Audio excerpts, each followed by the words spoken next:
Hey, good afternoon. So what we want to do here is keep and build existing muscle. So most of these exercises will be done in the 8 to 12 rep range. Abdominal exercises will be in the higher range due to their being composed of endurance type fiber. As always, you want to feel your muscles doing the work and not manufacturing any momentum. You don't want to feel it in the joints beyond what is normal. These exercises will be in the strength rep range, but again, minimal traditional weight equipment. They'll also be body weight or calisthenic in nature. I'm using a dowel rod, a Swiss ball, and furniture and a timer. And I'll explain the stretches, but I won't, do the whole thing.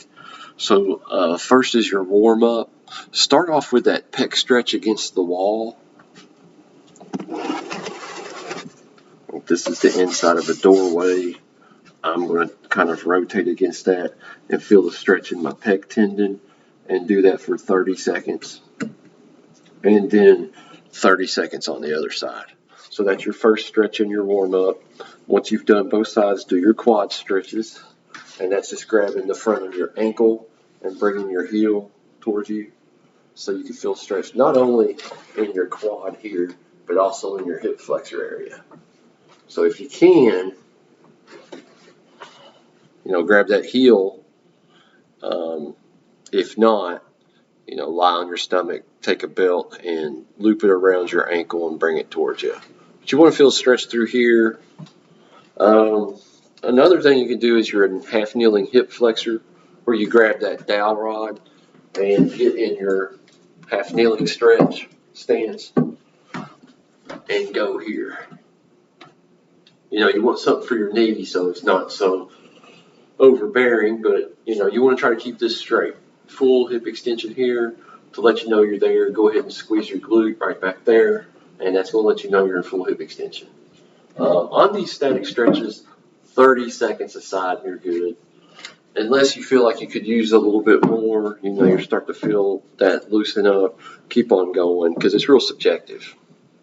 After your half kneeling hip flexor stretch, it's your supine hamstring stretch.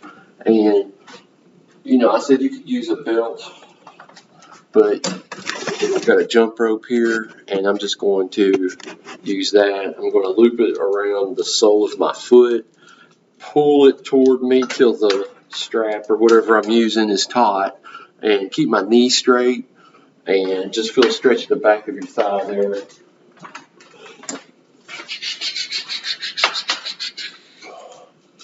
Dealing with a bunch of snow.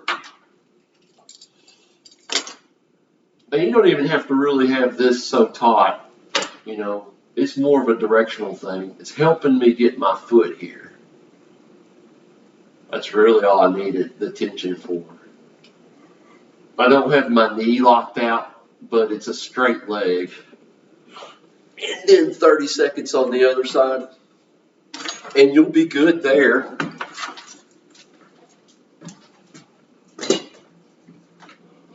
Go ahead and knock out that calf stretch too. Knock out the calf stretch. Hands against the wall, and your back heel is flush with the ground. Hip is in full extension here. Toes on both feet pointed forward. Hands shoulder height are lower, and you're really putting some tension, some pressure into the wall to manufacture that stress in the back of the bottom of your leg. Next up, just a couple of dynamic moves. We're going to go with the world's greatest stretch where you're in that push-up position, and you're going to bring your foot up. I'll show you. Like just outside your hand that's planted on the ground, you're going to go into a full stretch here and then rotate against that knee. And then do 10 on the other side. Some of these we've done, you'll be familiar with them. So These are all going to be in the strength rep range, 8 to 12. And so what you're going to do here is start off with 12 push-ups from a height that's going to give you a challenge. I figure, any kind of couch will be sufficient in height here. I feel like this is a little bit lower, but I'll show you what you can do is just put your hands toward the corner of that couch, go into a push-up position. It's called an elevated push-up. Knock out 8 to 12 of those.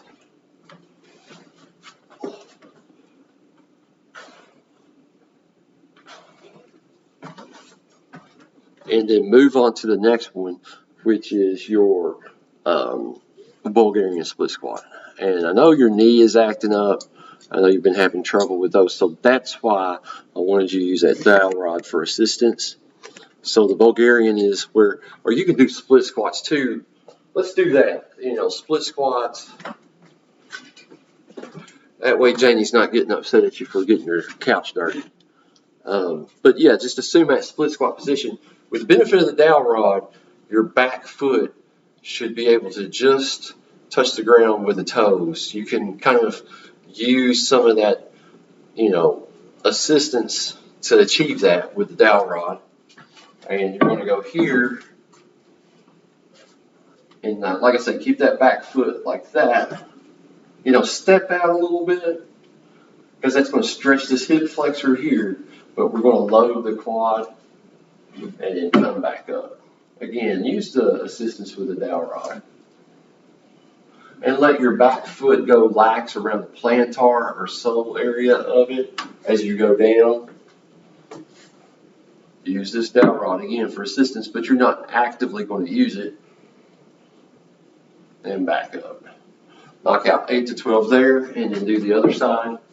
And you really want to emphasize your front heel making contact with the ground. Step out a little bit with the front foot. Kind of lean back to get that hip flexor stretch and just go down. And then back up. That's going to work your quad and your glute. 8 to 12 aside there. And then we're doing that Swiss ball rollout. Knock out 15 of these. Sometimes these exercise versions might be a little easy for you. But if you slow them down, they should be sufficiently challenging. And this might be one of those where you might want to do 20, 25 reps to kind of increase the intensity. But also, you can slow down your movements to where you're really feeling your muscles work. And that's beneficial too. So you're in this plank position on the Swiss ball. And you're just going to roll that Swiss ball out. And back in. 15 times.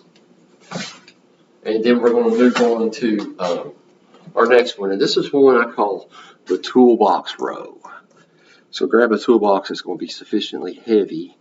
And support yourself with your non-working arm, elbow fully extended. And knock out 8 to 12 there.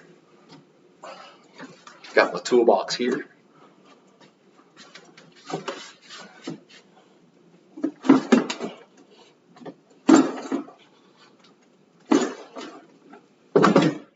To 12 on the other side. And then we're going to do what's called a shoulder elevated single leg bridge.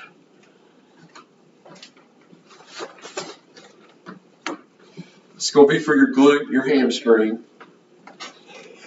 You want to emphasize the heel into the ground. Emphasize the heel. Your working leg's butt at the very top. You want to squeeze your glute. That way you're going to be in point B. You're at the end range of motion there.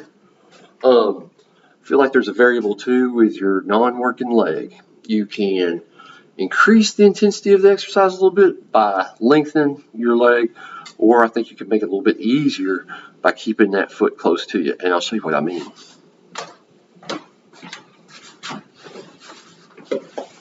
So you're here, and then you're going to just go here. And then I think this is a little bit easier here.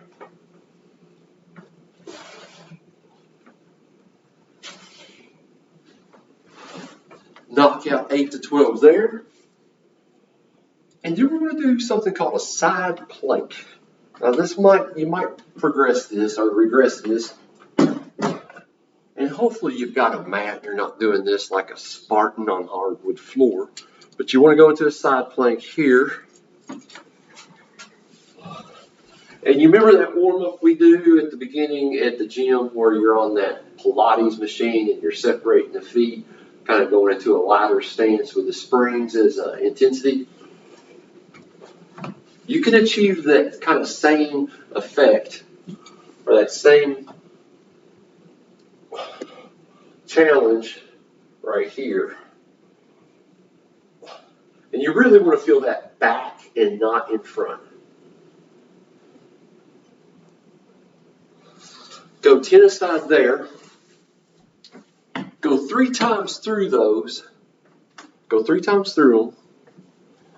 And then, you know, if you got a little bit more left in you, say you're doing the treadmill now, but you can always do this kind of metabolic finisher with minimal equipment again.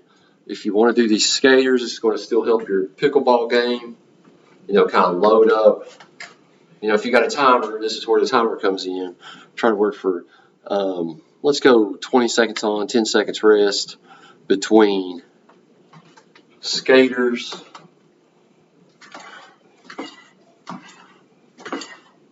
and these kind of mountain climbers here where you're in that push-up position, but instead of a jumping, kind of impactful type movement, it's more controlled, more methodical, where it's here.